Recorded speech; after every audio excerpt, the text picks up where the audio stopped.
Hi guys, Phil Turtle here with the latest video tip in my series helping you to present like a pro. What I'd like to talk to you about today is one of the techniques that we use for handling Q&A sessions when we're giving our presentations. Now, I've mentioned to you in other tips just what a problem it can be being interrupted by questions all the time and how much that can derail your presentation and sort of defocus the audience from listening and from taking on your sales message. And indeed, when you're engaged by one or two constant questioners, everybody else in the audience gets a bit bored. So we need to overcome that. One of the things I talked to you about was framing of question time so that it's actually at specific spots during the presentation, not all the way through. So what we're going to talk about today is a technique of making it very aware when it is Q&A session, and much more importantly, when Q&A session is over. And the way that we do that is, and if I can point to the diagram here, I've drawn a little stage area. Now that might be a real stage, or it might just be an area in front of your audience. They might be around a table, they might be sat out theatre style like this. But this is the area where you're busy owning the stage, moving up and down, making your presentation, making eye contact, all the good things we've been talking about.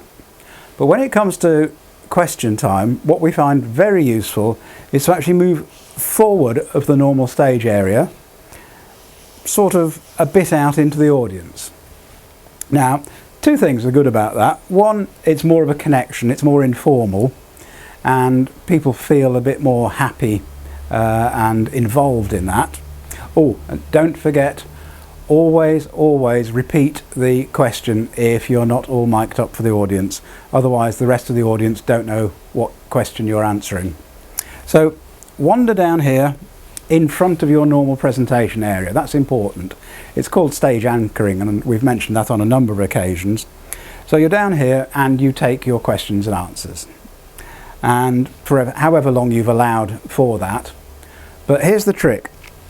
When you've finished, as you're actually answering your last question, you turn your back on the audience, and obviously you're using a microphone or a very loud voice, and you then walk back into your stage area.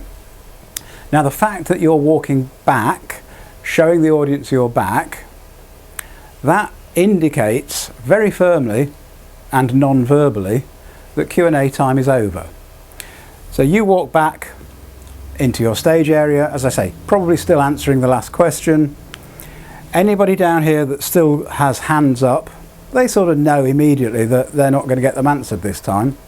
And you'll find that by the time you turn around, almost all the hands will have gone down, and you can safely ignore any that are still up. Because by making that move, you've said Q&A time is now over. And then of course you can kick off back into your proper presentation with all the what if sort of people satisfied for the time being, and more importantly, not interrupting the rest of your presentation. Okay guys, get out there and practice that one.